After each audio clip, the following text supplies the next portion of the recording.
During my second year of rabbinic school, instead of coming back to one of the stateside campuses of the Hebrew Union College, I spent a second year in Israel as a visiting graduate student at Hebrew University.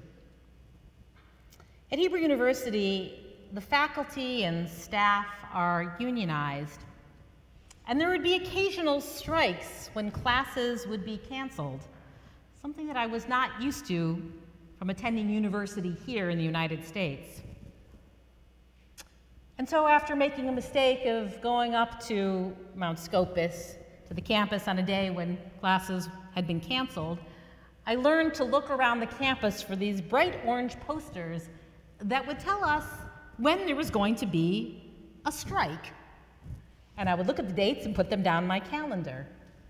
A strike. Shvita.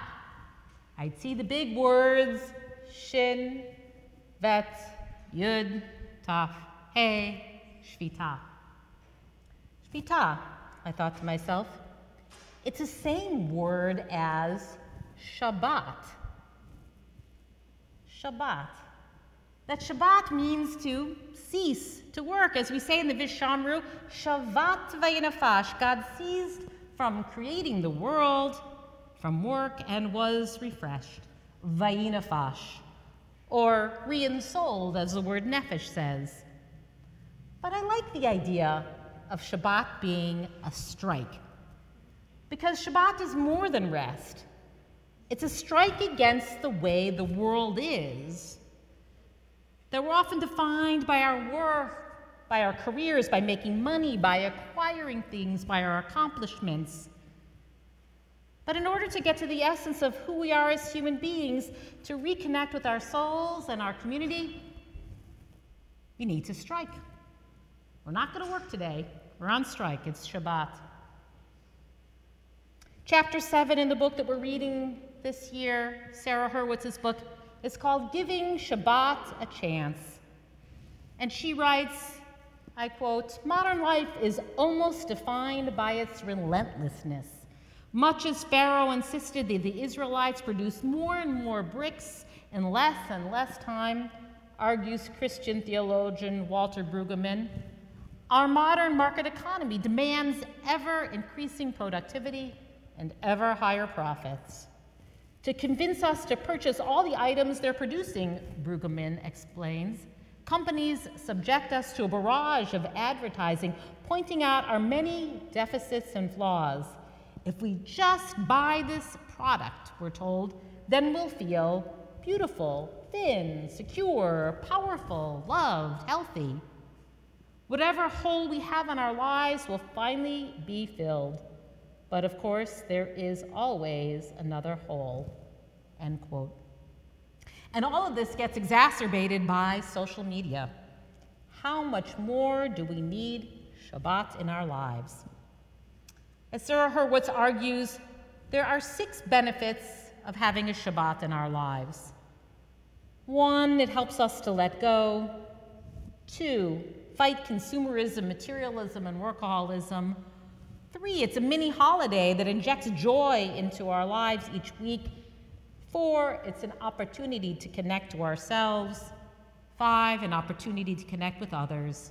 And 6, it offers a vision of the world as it should be. So let's look at these for a moment. Number 1, that Shabbat helps us to let go. Instead of seeing the world as an object to manipulate and exploit, on Shabbat we view it as something to experience and appreciate. Shabbat also reminds us that we are not in charge, and that if we stop working, the sun is still going to set tonight and it's going to rise tomorrow without our having to do anything. To let go. Number 2, it helps us fight consumerism, materialism, and workaholism. We've just celebrated the holiday of Passover. On Passover, we celebrate our freedom from Egyptian slavery. And when we hold up the Kiddush cup on Shabbat and on holidays, we say that holidays and Shabbat are a reminder of the creation of the world, and Zecher L'Tziat Mitzrayim, a reminder of our exodus from Egypt. That we celebrate Shabbat not just because God rested on the seventh day, but because as free people, we have an opportunity to take a day off. That as slaves, we didn't have Shabbat, and so Shabbat reminds us that we're freed from Egypt and we are no longer enslaved. Number 3, it's a mini holiday. Shabbat allows us to focus on what is going right in our lives instead of what is going wrong. To express gratitude. Rabbi Larry Kushner, a teacher of mine in rabbinic school, compares Shabbat to a little vacation.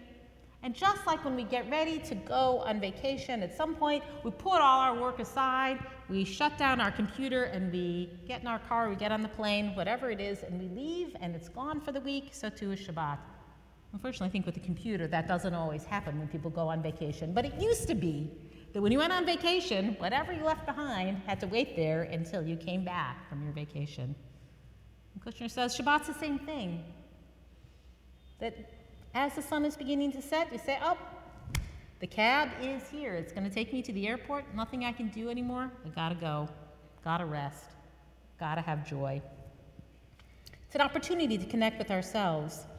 Rabbi Yitz Greenberg says that rest is more than leisure from work. It is a state of inner discovery, tranquility, and unfolding. There's a concept in Judaism that we get an extra soul on Shabbat. And Sarah Hurwitz gives a wonderful explanation for this. She said, I'm not sure what it means to get an extra soul on Shabbat, but what I think it is that we have access to more of our soul, so it feels like an extra soul, because our soul is not distracted. It's able to be fully present in this moment with these people. Whatever is happening, we can be there for joy. Number 5, it gives us an opportunity to connect with others. There was a study that was done in the 1970s at Princeton Seminary. Seminary students, future ministers, half of them were told that they were going to give a talk in another part of campus about the importance of their ministry. And some others were told that they were going to talk about the parable of the Good Samaritan, which those of you who aren't familiar with Christianity, it's a parable about somebody stopping and helping somebody on the road who is in need. The only factor that correlated with whether or not students stopped on the way to help somebody who was planted on their way to give that talk was some of them were told that they were in a hurry, some of them were told they had all the time that they needed. Those who were told that they were in a hurry did not stop to help. Those who were told they weren't in a hurry stopped. It didn't matter if they were going to talk about ministry or they're going to talk about being a good Samaritan. It didn't matter that they were seminary students. The only thing that mattered was whether or not they were in a hurry. And this is what Shabbat helps us do, that we're in a hurry all the time. It makes it difficult to connect with others and to reach out in love and kindness and generosity because we're too busy. I've always found this study really powerful, that unless we take time, unless we slow down, we don't even notice those around us who might be in need of us and our help. And finally, Shabbat is it offers us a vision of the world to come. As we say in Hebrew, Olam Haba.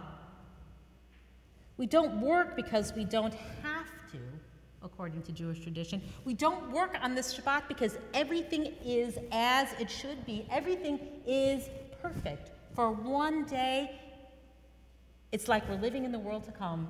It's this taste of heaven on earth, that in this 24 hours we have harmony with nature, harmony with ourselves.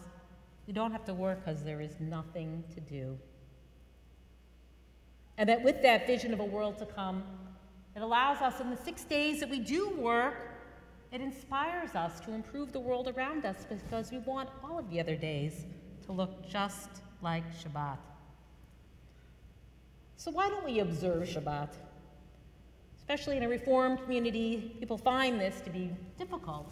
Find time for Shabbat because we are so busy, because we have so many things on our agenda. And for some people, they don't observe Shabbat because they find it to be constricting. There are so many restrictions, so many things that you can't do. I don't know how many of you have ever observed an Orthodox Shabbat, but people don't turn on or off the lights. There's some people who don't even tear their toilet paper on Shabbat. There's some people who take the light bulb out on the refrigerator so when you open it up, you're not turning on a light accidentally. There's lots of different things people will do to have an Orthodox Shabbat. I've observed it many times with family. And sometimes I find it freeing, and sometimes I find it a little bit difficult. And those who grew up with it or those who experienced it, who are in the liberal community, will often say, it's so constricting, Rabbi. Why would anybody want a Shabbat that has all of those restrictions? There are two different words that are used to describe about how we should celebrate Shabbat. One is shamor, that we should guard, we should restrict ourselves. And the other word is zahor, that we will remember. And these two words come from the two different times that we read the Ten Commandments in Torah. In the first example, in the book of Exodus, when Torah is given at Sinai, we are told, zahor, remember Shabbat. But in the book of Deuteronomy, in which Moses repeats the Ten Commandments, we're told, shamor, guard, restrict. But as we sang tonight in Lecha Dodi, shamor v'zahor, guard and remember, they're both things that God said. We both have to restrict ourselves and we need to remember Shabbat, which means that we need to do things to make Shabbat holy. So we refrain from work, but we also engage in behaviors that make this day special. Making extra time for family and friends, a delicious meal, having a challah, wine, time for rest. So there are restrictions, and then there are things that we do to make Shabbat holy and special. But in Jewish tradition, what's a little bit odd is we say that somebody who observes the Shabbat is Shomer Shabbat. Has anybody heard that expression before? Shomer Shabbat. And when we say somebody's Shomer Shabbat, we're saying somebody has taken upon themselves the restrictions, the things that you don't do, because that's what Shomer means. But what if, instead of thinking so much about restriction, we think about Zocher Shabbat? Could we be those who remember Shabbat? And remembering, as I've taught many times before, is not an intellectual process. Remembering is about doing to make something special. Zocher Shabbat, what would that look like for us to be those who remember Shabbat, who do things to create Shabbat and make it special? And I know that many people do this in their families. Right, that we have a wonderful meal, that we have challah and candles and wine, that we take time to uplift and not think about all the restrictions, but to think about the joy and the wonder. The other reason, though, I think that it's hard for us to observe Shabbat is it's hard to do it without community. Anybody who's a fan of Ezra Klein's podcast might remember that the first podcast that he did after January 1st, he interviewed Judith Shulevitz, who wrote a book about a dozen years ago called The Sabbath World. And Ezra Klein, as you can tell from his name, is Jewish. And he decided that in this coming year that he really needed to observe Shabbat more in his life. He had 2 young children and was trying to figure out how to do it, and invited Judith Shulevitz onto his show to talk about how to do that. And one of the struggles, he said, and she agreed, is how do you do it without community? If you ever go to an Orthodox community, what's so beautiful is your kids have somebody to play with because everybody's resting on Shabbat. You have places to go for dinner and for lunch on Shabbat day and for the Erev before and the night before because everybody in the communities do it. And when the community is going to softball and soccer games and doing other things, it's hard to have that. It's hard to have Shabbat without community. And so I ask this question for us this evening. What would it take for us as a liberal community to be Zachor Shabbat? People who remember Shabbat, who do things to make Shabbat special. Could we do this as a community? What would help us as a community to strike today? To take a stand against the materialism and exploitation of our environment? To create a time to reconnect with ourselves and each other? How could we do this as a community? Could there be a covenant that we would develop together to say at Beth Emet, we want to do this, together so that we have a communal observance of Shabbat. I would love to see that.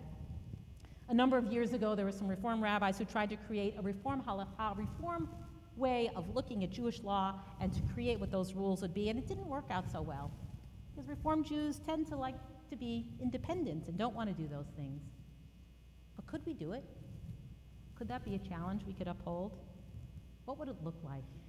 What would be on the list of things that we would commit to? I don't know how to make it happen, but I put out there as a challenge for us today to create community of people who zocher Shabbat, remember the beauty and the holiness of Shabbat, and think it's important to experience the world to come so that we might create that world on this earth, a world with no more poverty, no more war, deprivation. May this be a Shabbat Shalom. May it be a Shabbat of peace, a Shabbat of joy, a Shabbat of rest and of re-ensoulment. Amen.